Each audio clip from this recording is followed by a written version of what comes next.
আজকের আজকের ওয়েদারটা অনেক সুন্দর, রোদ শাইনি, অনেক রৌদ্র উজ্জ্বল দিনটা গেল, অনেক ভালো। এরকম দিনে বেড়াইতে পারলে ঘুরতে পারলে ভালো, বাট আমার লাইফ শুধু রান্নাঘরেই ঘোরাঘুরি। বিসমিল্লাহির রহমানির রহিম। তো আজকে আমার গাছের যে ফ্রেশ সজনে আছে, এখন আমি কাটে রান্না করব। এখানে গরুর মাংস এখানে আর কি কাটবো, তাই সব রেডি করছি। সিদ্ধ দিয়ে দিয়েছি, রান্না করব। তো পোলাওয়ের চালগুলো মেপে নিব।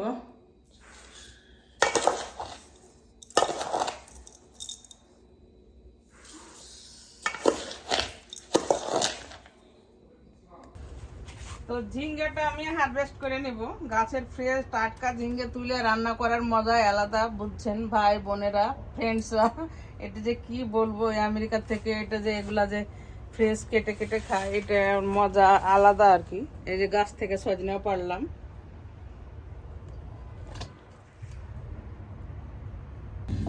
তো আদা রসুনটা আমি এখন শিলপাটায় বেটে নিচ্ছি। আজকে শিলপাটায় বেটে রান্না করব, ভাবলাম ব্লেন্ডার করব না। আদা রসুনটা বেটে নিয়ে আমি গরুর মাংসটা চাপায়া দিব। একে একে সব তরকারিগুলো পরে কেটে নিব। তো এখন গরুর মাংসটা একেবারে মাখিয়ে চাপিয়ে দিব। মাখানো মাংস সবসময় অনেক বেশি মজা হয়। সব মশলা দিয়ে একেবারে গরুর মাংসকে ভালো করে মেখে চাপায়া দিব।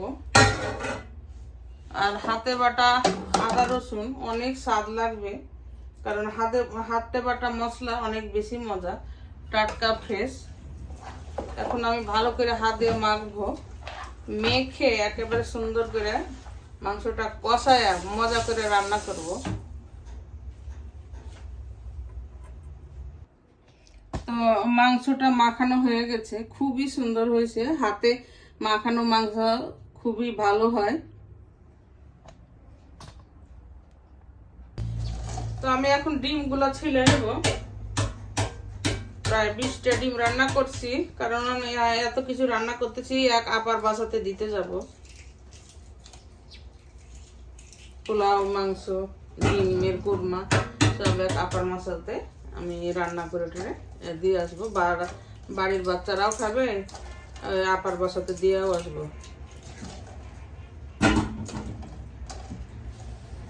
তো সজনে ছুলে একদম ক্লিন করে নিছি। এখন এটা কাটবো চাল কুমড়াটা। ডিমগুলাও ছুলে নিছি।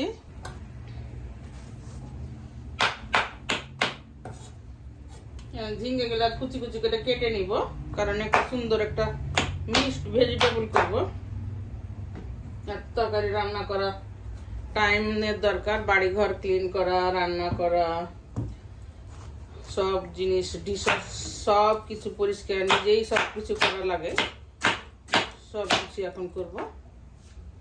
মাংসটা কষানো হয়ে গেছে।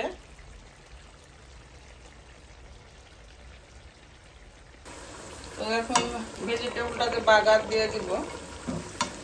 বাগার দিলে ভেজিটেবলটা হয়ে যাবে। খুবই নর্মাল করে ভেজিটেবলটা রান্না করলাম, হেলদি আর কি, কম মশলা দিয়ে।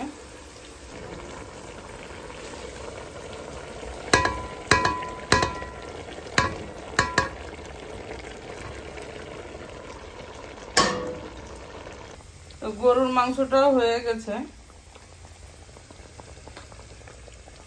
এখন পোলাওগুলা করে নেব। একটু জিরার গুঁড়া দিব আর একটু বেরেস্তা ভাজা দিব, তাহলেই শেষ। এটা এখন দিয়ে দিব, যেহেতু প্রথমে একটু তেল খুবই কম দিছিলাম। তো রান্না হয়ে গেল এগুলা। এখন পোলাও করব। তো এখন পোলাও করার জন্য আর কি পেঁয়াজ বেরেস্তাগুলা করে নিব আর কি।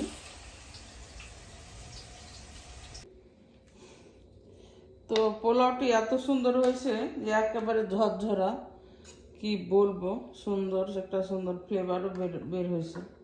চিনি গুঁড়া চালের মানে পোলাও এত টেস্ট, এমনি এমনি খেতে ভালো লাগে।